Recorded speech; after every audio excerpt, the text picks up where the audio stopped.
I'm happy to share our insights into the markets. At the moment, I would still say markets remain uncertain.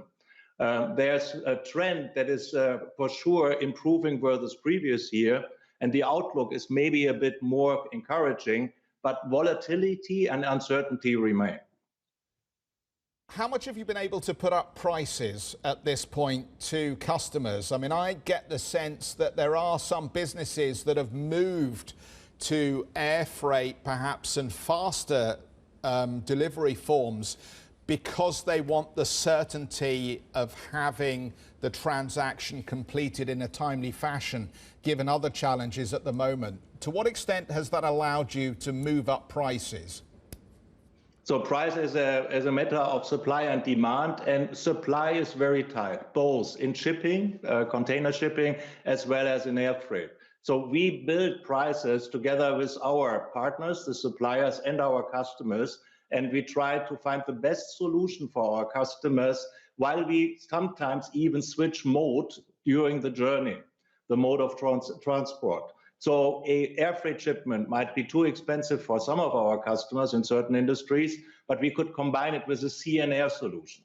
And thus we drive the solutioning and the pricing for our customers. Doctor, we were just talking about some of the changes in consumption patterns, very much geared around e-commerce, particularly now with lockdowns, but of course stores are starting to reopen in various places around the world. What are the practicalities of managing logistics for a store that is predominantly e-commerce versus one that is for providing enough product and supply for traditional stores? I think the pandemic has shifted consumption patterns significantly.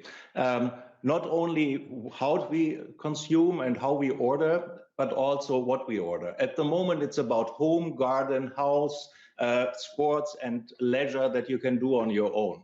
These products are typically shipped in containers, but being time critical are also shipped via air freight.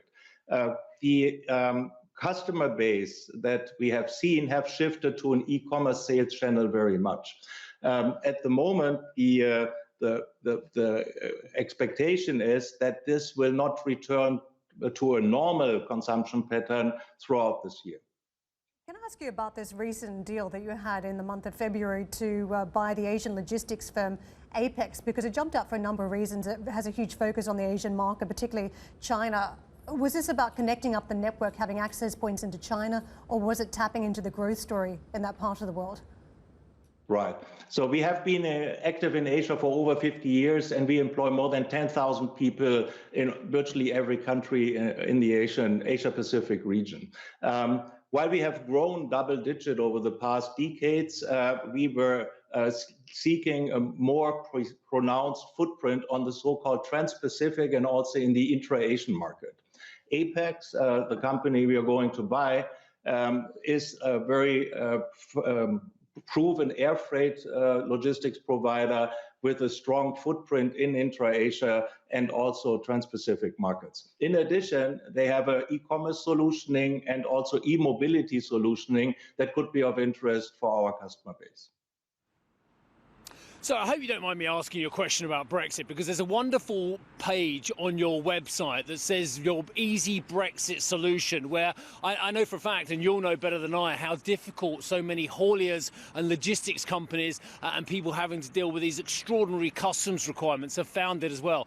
Just how bad is the situation at the moment? I hear very conflicting reports about getting goods into the country and getting goods out again of the United Kingdom.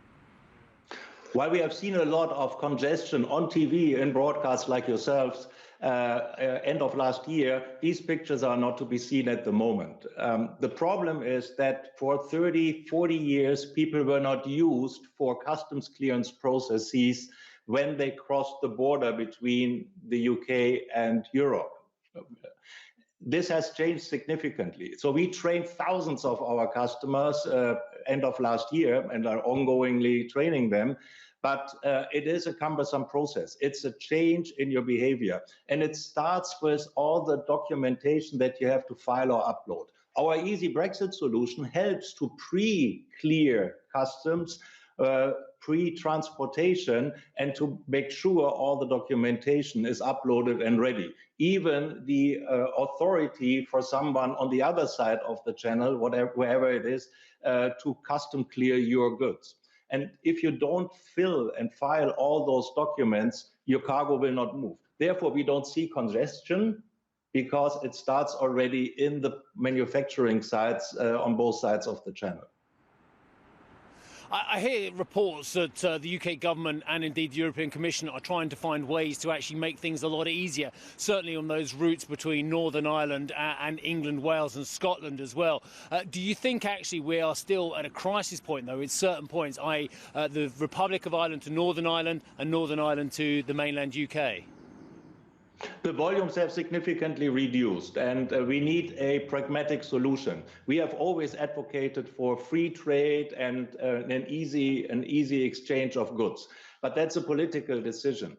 At the moment, we avoid, from a transportation point of view, wherever possible, the Kent corridor, and we try to get into the country further north, like in the harbor of Hull, for example.